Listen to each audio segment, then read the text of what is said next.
Hello friends, welcome to Veenu's cooking. ഇന്ന് ഞാൻ ഉണ്ടാക്കാൻ പോകുന്നത് ഒരു ഓട്സ് വെജിറ്റബിൾ ദോശയാണ്. അപ്പോൾ അതെങ്ങനെ ഉണ്ടാക്കുന്നത് നമുക്ക് കണ്ടു നോക്കിയാലോ.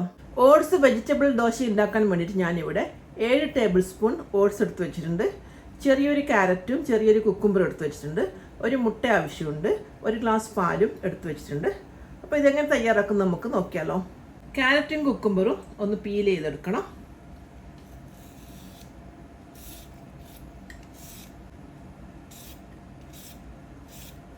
ഇനി ക്യാരറ്റും കുക്കുംബറും ഒന്ന് ഗ്രേറ്റ് ചെയ്തെടുക്കണം.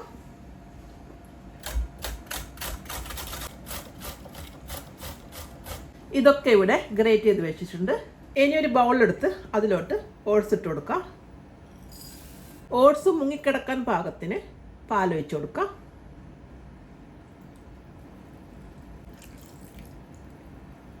ഓട്സ് ഇനി കുതിരാൻ വേണ്ടിയിട്ട് ഒരു 5 മിനിറ്റ് വെക്കണം. ഓട്സ് ഇവിടെ കുതിർന്ന് വന്നിട്ടുണ്ട്. ഇനി ഇതിലോട്ട് ഗ്രേറ്റ് ചെയ്ത് വെച്ച ക്യാരറ്റും കുക്കുംബറും ചേർത്ത് കൊടുക്കാം.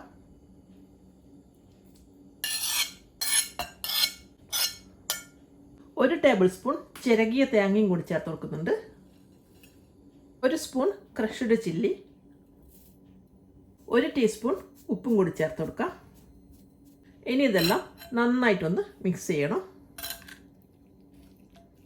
ഇതെല്ലാം ഇവിടെ നന്നായി മിക്സ് ചെയ്ത് വെച്ചിട്ടുണ്ട്.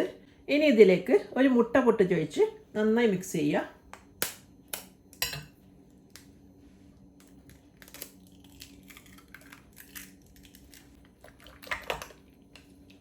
മുട്ടയും ചേർത്ത് നന്നായി മിക്സ് ചെയ്ത് വെച്ചിട്ടുണ്ട്. ഇതിന് നമുക്ക് പാനിലേക്ക് ഒഴിച്ച് ദോശ ചുട്ടെടുക്കാം. പാന് ചൂടാകുമ്പോൾ അതിലോട്ട് ഒരു സ്പൂൺ ബട്ടർ ചേർത്ത് കൊടുക്കാം.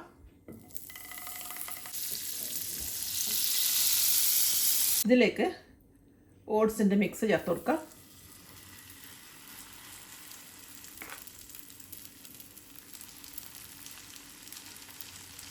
ചെറുതായിട്ടൊന്ന് പരത്തി കൊടുക്കാം.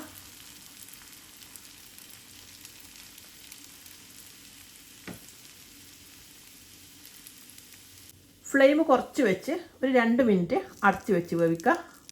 2 മിനിറ്റ് കഴിഞ്ഞിട്ടുണ്ട്. നമുക്കിതിനെ ഒന്ന് തിരിച്ചിട്ട് കൊടുക്കാം.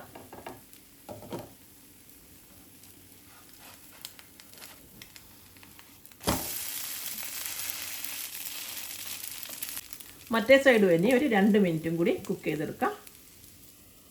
നമ്മുടെ ദോശ മറ്റേ സൈഡ് ഇവിടെ റെഡി ആയിട്ടുണ്ട്. ഇതുപോലെ ഒന്ന് നോക്കിയാൽ മതി, കരിഞ്ഞു പോവാതെ. അപ്പോൾ നമുക്കിതൊരു പ്ലേറ്റിലോട്ട് മാറ്റാം.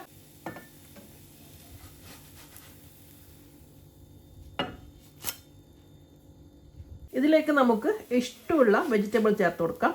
തക്കാളി, ഉള്ളി, ബീൻസ് ഒക്കെ വേണമെങ്കിൽ അതും ചേർത്ത് കൊടുക്കാം. അങ്ങനെ നമ്മുടെ ഹെൽത്തി ആയിട്ടുള്ള ഓട്സ് വെജിറ്റബിൾ ദോശ ഇവിടെ റെഡി ആയിട്ടുണ്ട്.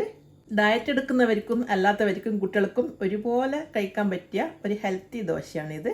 ഇത് ബ്രേക്ക്ഫാസ്റ്റ് ആയോ ഡിന്നറായോ കഴിക്കാൻ പറ്റും. ചൂടോടെ കഴിക്കണം. അപ്പോൾ ഫ്രണ്ട്സ്, എല്ലാവരും ഒന്ന് ട്രൈ ചെയ്ത് നോക്കണേ. ഇഷ്ടപ്പെട്ടാൽ എന്നെ സപ്പോർട്ട് ചെയ്യാൻ മറക്കല്ലേ. See you next time. By.